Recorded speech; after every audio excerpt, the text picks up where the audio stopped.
माझं नाव दीपाली. मी 25 वर्षाची आहे.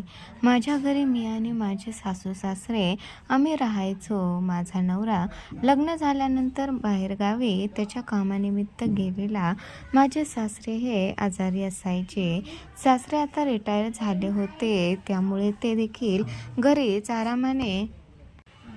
आरामाने रात्रंदिवस असायचे. माझी सासू ही रात्रंदिवस त्या सासऱ्याची सेवा करायची. सासू मला खूप जपायचे, खूप छान सांभाळायचे आणि सासरे देखील स्वभावाला खूप चांगले होते. एके दिवशी माझ्या सासूचा भाऊ आजारी पडला म्हणून घरी फोन केतो आणि तेवढ्यात सासू माझी तिच्या माहेरी निघून जाते. ती माहेरी गेल्यानंतर घरामध्ये फक्त मी आणि माझा 80 वर्षाचा सासरा आम्ही दोघेजण राहत होतो. हे तसं लवकरच लग्न झालं होतं. त्यामुळे मी होते 25 वर्षाची. मी रोज उठून घरातली सर्व कामे करायची. घरातली कामं आवरून शेतात जायची आणि शेतातली सर्व कामं करायची. घरी येऊन पुन्हा त्या सासऱ्याची सेवा करायची. हे काम रोजचंच माझं चालू होतं. शेतामध्ये कामाला गेल्यानंतर सर्व बायका या माझ्याजवळ माझ्या सासऱ्याला खूप शिव्या द्यायच्या. मला समजत नव्हतं की त्या माझ्या सासऱ्याला शिव्या का देतात, कारण माझा सासरा तर माझ्यासोबत खूप चांगला वागायचा. माझं नुकतंच नवीन लग्न झालं होतं. त्यामुळे घरातील लोकांना मी जास्त ओळखत नव्हते. सर्वजण माझ्याशी चांगले राहायचे, चांगलं वागायचे. एके दिवशी सासऱ्याने मला त्याचे दाबायला लावले. त्याचे पाय सारखे दुखायचे. त्यामुळे मी देखील त्याचे पाय दाबले. पाय दाबत असताना त्याने त्याचं धोतर हे पूर्णपणे वरती केलं होतं. ते बघून मला स्वतःला लाज वाटत होती. तरीही मी त्याला माझ्या वडिलांप्रमाणे समजून त्याची सेवा करत होते. परंतु तो दुसराच विचार करत होता. मी त्या दिवशी त्याचे पाय दाबले आणि घरातलं काम लवकर आवरून शेतात गेले. शेतातली कामं केली आणि पुन्हा घरी आले. मी घरी आले आणि घरचे काम आवरायला लागले तर माझा सासरा माझ्याकडे टक लावून बघत होता. तो माझ्या पोटाकडे जास्त बघायचा. मला खूप वेगळं वाटत होतं. माझ्या प्रत्येक अवयवाकडे त्याचं लक्ष होतं. मला त्यावेळी समजलं की माझ्या सासऱ्याची नजर ही खूप वाईट आहे. तो त्याचा मोबाईलमध्येही विचित्र व्हिडिओ बघत बसायचा. मी शेतातून घरी आले. शेतातून घरी आल्यामुळे माझी साडीही खूप खराब झाली होती. मग मी ठरवलं की अगोदर साडी बदलायची, अंघोळ करायची आणि मग संध्याकाळच्या जेवायला लागायचं. मी बाथरूममध्ये गेले आणि साडी बदलायला लागले. मी माझ्या अंगावरील सर्व कपडे काढले आणि अंघोळ करायला लागले. मी माझा प्रत्येक अवयव हा साबण लावून घासून धुवत होते. शेतात काम करून अंगावरती खूप माती लागली होती. ती माती मी धुवून काढत होते. माझी अंघोळ झाल्यानंतर मी तशीच माझी साडी देखील धुतली आणि दुसरी साडी घालून दरवाजा उघडायला दरवाजाच्या दिशेने आले. तेवढ्यात तिथून धावत जाताना पावलाचा आवाज आला. बाहेर येऊन बघितलं तर तिथे कोणी नव्हतं.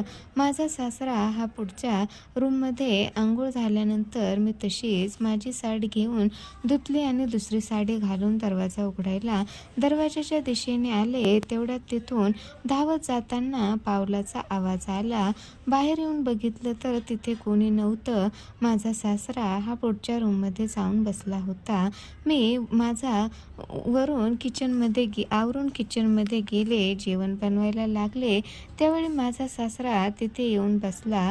तो बघत होता मी कसं जेवण बनवते आणि तो मला सांगत पण होता की कसं बनवायचं.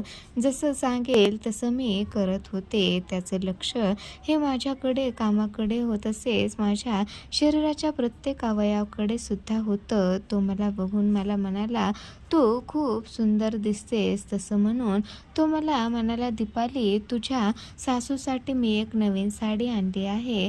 चल तुला दाखवतो." असं म्हणून त्याने मला त्याच्या रूममध्ये नेलं आणि सासूचं कपाट उघडलं. सासूच्या कपाटामध्ये खूप साड्या होत्या, दागिने होते. त्याने मला सासूसाठी आणलेली नवीन साडी दाखवली आणि मला विचारलं की कशी वाटते साडी. ती साडी खरंच खूप सुंदर होती आणि मला विचारलं कशी वाटते ती साडी. म्हणून मी देखील खूप छान आहे असं सांगितलं. तेवढ्यात तो मला म्हणाला, की "साडी तुला कशी दिसते? बघू, तू गोरी-गोरी आहेस, एकदम लाल-लाल दिसतेस. मग तुला हा लाल कलर खूप सुंदर दिसेल, घाल बरं. कशी दिसते बघूया." तसं म्हणून त्यांनी ती साडी माझ्या अंगाला लावली आणि मला म्हणाला, "तिचा ही साडी घालून." मी ती साडी घातली आणि त्याच्यासमोर आले. तेवढ्यात माझा सासरा मला म्हणाला, "अगं, तू तर खूप सुंदर आहेस. तुझं शरीर या लाल साडीमध्ये खूप सुंदर दिसतं." मला देखील ती साडी खूप आवडली होती. त्यावेळी तो मला म्हणाला, "ही साडी आता तुलाच ठेव. या साडीमध्ये तूच खूप छान सुंदर दिसतेस. माझी तर नजर देखील तुझ्यावरून बाजूला होत नाहीये." असं म्हणून त्यांनी मला ती साडी माझ्याकडे ठेवायला सांगितलं. मलाही ती साडी आवडली होती, म्हणून मी ती साडी माझ्याजवळ ठेवली. पुन्हा दुसऱ्या दिवशी सासऱ्याने माझ्यासाठी एक गळ्यातला हार आणला होता. तो हार त्यांनी मला दाखवला आणि मला म्हणाला, "हा हार माझ्याकडून तुला भेट आहे." मी तो हार घेत नव्हते, तरीही त्यांनी मला जबरदस्तीने तो हार द्यायला लावला. मी तो हार घेतला आणि माझ्या कपाटात ठेवला. त्यावेळी माझा सासरा मला म्हणाला, "अगदी गळ्यातला हार मी तुला कपाटात ठेवण्यासाठी दिला नाही, गळ्यात घालण्यासाठी दिला आहे. बघू तो हार मला दे." असं म्हणून त्यांनी माझ्याकडून तो हार घेतला आणि मला म्हणाले, "आता मी तुला हा हार घालतो." मी नको नको म्हणत असताना देखील जबरदस्तीने माझ्या सासऱ्याने माझ्या गळ्यामध्ये तो हार घातला आणि माझ्या हाताला धरून मला आरशासमोर उभं केलं आणि माझ्या खांद्यांना दाबत तो मला म्हणाला, "बघ, आता या हाराची सुंदरता आणखी वाढली आहे. खरंच दीपाली, तू खूप सुंदर आहेस. प्रत्येक गोष्ट तुझ्यावरती खूप सुंदर दिसते. एकदम गोरी-गोरी, लाल-लाल ओठ आहे, काळे डोळे आहेत, लांबसडक केस आहेत." म्हणजेच त्याने माझा प्रत्येक अवयव बघितला होता आणि तो तसा बोलत होता. मला त्याचं वागणं खूप वेगळं वाटत होतं. मी त्याची साडी आणि त्याचा गळ्यातला हार ते पुन्हा रिटर्न वापस करणार होते, पण त्याने मला तसं करू दिलं नाही. त्या दिवशी माझा सासरा माझ्याकडे एकटक लावून बघत होता, खूप वेळ नजरेने बघत होता. त्याला खूप मोठी संधी सापडली होती. घरी कोण नव्हतं, सासू तिच्या माहेरी गेली होती आणि आता मी पक्की त्याच्या तावडीमध्ये सापडले होते. त्या दिवशी त्याचं माझ्याकडे बघणं, त्याचं माझ्यासोबत बोलणं अतिशय वेगळं होतं. प्रत्येक गोष्टीमध्ये तो माझ्या शरीराला हात लावण्याचा प्रयत्न करत होता. मी त्याच्यापासून दूर होण्याचा प्रयत्न करत होते, परंतु त्या दिवशी खूप विचित्र घटना घरामध्ये घडली. ती म्हणजे की संध्याकाळी जेवण झाल्यानंतर मी स्वयंपाक करत घरातलं सगळं आवरलं आणि झोपायला माझ्या रूमकडे गेले. त्यावेळी माझा सासरा माझ्याकडे बघत होता.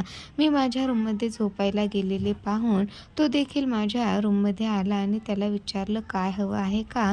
म्हणून तो मला म्हणाला, "आज मला फक्त तू हवे आहे." मला त्याचं बोलणं समजत नव्हतं. मी त्याला म्हणाले, "नक्की काय म्हणायचं आहे?" तेवढ्यात तो मला म्हणाला, "आज मला तुझ्यासोबत स्वागरात करायची आहे."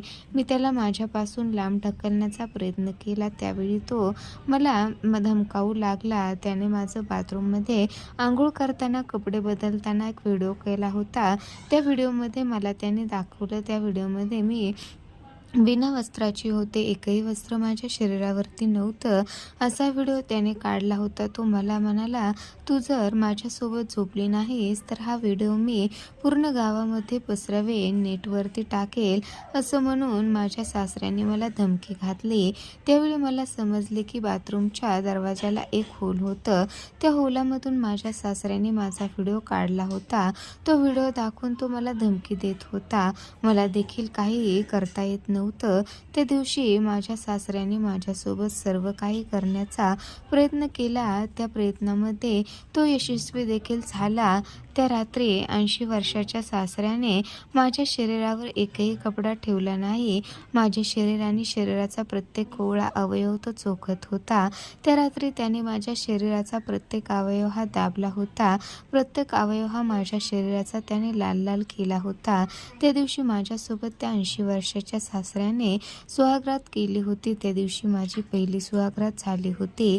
माझ्या नवऱ्याने सुद्धा मला लग्नानंतर हात लावला नव्हता. खरं तर सासऱ्यामध्ये काहीही ताकद नव्हती. त्या दिवशी त्याने शक्तिवर्धक गोळ्या घेतल्या होत्या. तो स्वतः मला म्हणत होता की मी जरी तुला म्हातारा दिसत असेल तरीही मी म्हातारा नाही. आज मी तुला दाखवतो माझ्यामध्ये किती पॉवर आहे, किती ताकद आहे. तसं म्हणून तो माझं शरीर हे दाबत होता. त्याने माझ्या शरीराचा प्रत्येक अवयव हा दाबून काढला होता. प्रत्येक शरीराचा अवयव हा निर्जीव करून सोडला होता. मला देखील अनुभव आला की खूप शक्ती सासऱ्यामध्ये आली होती. तो खूप ताकदीने, शक्तीने सर्व काही करत होता. त्याने त्याची पूर्ण ताकद लावली होती. त्याला जास्त काही करता येत नव्हतं तरीही तो माझ्या शरीरावरती दाब देत होता. मला त्याचा राग देखील खूप येत होता आणि हे सर्व काही माझ्यासोबत लग्नानंतर पहिल्यांदा होत आहे. त्यामुळे मला ते चांगलं देखील वाटत होतं. मला आनंद येत होता. म्हातारा पूर्ण ताकदीने सर्व काही माझ्यासोबत करत होता. तर रोज शक्तिवर्धक गोळ्या घेत होता. त्याचा फायदा त्याला झाला होता. त्या दिवशी त्याने मला माझाच काढलेला व्हिडिओ दाखवून धमकी दिली. त्यामुळे मी देखील माझं पूर्णपणे शरीर आणि शरीराचा प्रत्येक अवयव त्याच्या हातात दिला आणि त्याला काहीही बोलू शकत नव्हते. ती रात्र पूर्णपणे माझ्या सासऱ्याने माझं शरीर पिळून काढण्यात घालवली. माझ्या शरीरातील पूर्णपणे बाहेर पडला होता. शेवटी आखिरी रात्र त्याने मला आनंदी करून सोडलं होतं. दुसऱ्या दिवशी मी त्याला व्हिडिओ डिलीट करण्यासाठी सांगितलं, परंतु त्याने तो व्हिडिओ डिलीट केला नाही. तो उलट मला जास्त धमकी देत होता. त्याला रोज माझ्यासोबत बात करायची होती आणि त्याच्या रोजच्या तशा धमक्या मला दिल्या जात होत्या. रोज तो व्हिडिओ दाखवून मला धमकी देऊन माझ्यासोबत सर्व काही करायचा. एके दिवशी माझी सासू घरी आली आणि सासूला मी सर्व काही सांगायचा प्रयत्न केला, परंतु तिचा माझ्यावरती विश्वास बसेना. ती मला चरित्रहीन समजू लागली. त्याच रात्री पुन्हा माझी सासू झोपल्यानंतर सासरा माझ्या रूममध्ये आला आणि मला उठवू लागला.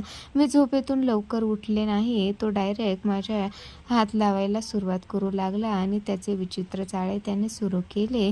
त्याने पूर्णपणे माझ्या अंगावरती साडी फेडून पुन्हा माझ्या त्यावरती दाब देण्याचा प्रयत्न करू लागला. तेवढ्यातच माझी सासू देखील त्या ठिकाणी आली आणि तिने सर्व काही तिच्या डोळ्याने पाहिलं आणि तिने तिच्या नवऱ्याला धरून ओढत तिच्या रूममध्ये घेऊन गेली आणि तिथे गेल्यानंतर तिने तिच्या नवऱ्याला जोरजोरात कानाखाली वाजवल्या आणि त्याला विचारलं, तो जे काय करतोय ते बरोबर आहे का, समजावून सांगण्याचा प्रयत्न केला. परंतु शक्तिवर्धक गोळ्या खाल्ल्यामुळे त्याला एक वेगळ्याच प्रकारची शक्ती आली होती. तो सासू देखील ऐकायला तयार झाला नाही. त्याला फक्त आणि फक्त मी हवी होते आणि माझं शरीर हवं होतं. माझ्या सासूने शेवटी पोलिसांना फोन केला आणि सर्व काही गोष्ट तिने पोलिसांच्या समोर सांगितलं. पोलिसांनी मला विचारलं की हे सर्व खरं आहे का? मी देखील हो म्हणाले. माझ्या सासऱ्यावरती पोलिसांनी माझ्याकडून गुन्हा दाखल केला. माझ्या सासऱ्यांना पोलीस पकडून घेऊन गेला आणि आता त्या गुन्ह्याची शिक्षा माझा सासरा भोगत आहे. माझी सासू ही खूप चांगल्या स्वभावाची निघाली. तिने तिच्या नवऱ्याचा विचार न करता एका स्त्रीचा विचार केला. एका स्त्रीच्या शरीरावरती झालेल्या अत्याचाराचा विचार तिने केला. एका स्त्रीची इज्जत तिने वाचवली. पोलिसांनी सासऱ्याच्या मोबाईलमध्ये व्हिडिओ हा कायमचा डिलीट केला. त्याला त्याची शिक्षा देण्यासाठी त्यांनी खूप मदत केली. आता माझा सासरा हा शिक्षा भोगत आहे. माझी सासू माझ्यासोबत घरी राहत आहे. माझी सासू माझी खूप काळजी घेते. आता मी तिच्या मुलीप्रमाणे जगते. सर्व गोष्ट आता सासूने तिच्या मनामध्ये ठेवली आहे. जी कोणासोबत कुठेही काही बोलत नाही. ती फक्त आणि फक्त मला तिच्या मुलीप्रमाणे जपण्याचा प्रयत्न करते. मला खूप चांगलं सांभाळते. मला स्वतःला वाटतं की मी खूप नशीबवान आहे की मला एवढी चांगली सासू भेटली आहे. आशा करते की प्रत्येकाच्या नशिबात अशी सासू असावी जी एका स्त्रीचं दुःख समजून घेईल, एका स्त्रीची इज्जत वाचवण्यासाठी स्वतःच्या नवऱ्याला देखील शिक्षा देण्यासाठी तयार होईल. तर मित्रांनो, काय वाटतं तुम्हाला या कथेबद्दल? नक्की कमेंट करून सांगा आणि अशाच कथा ऐकण्यासाठी आपल्या चॅनलला नक्की सबस्क्राईब करा.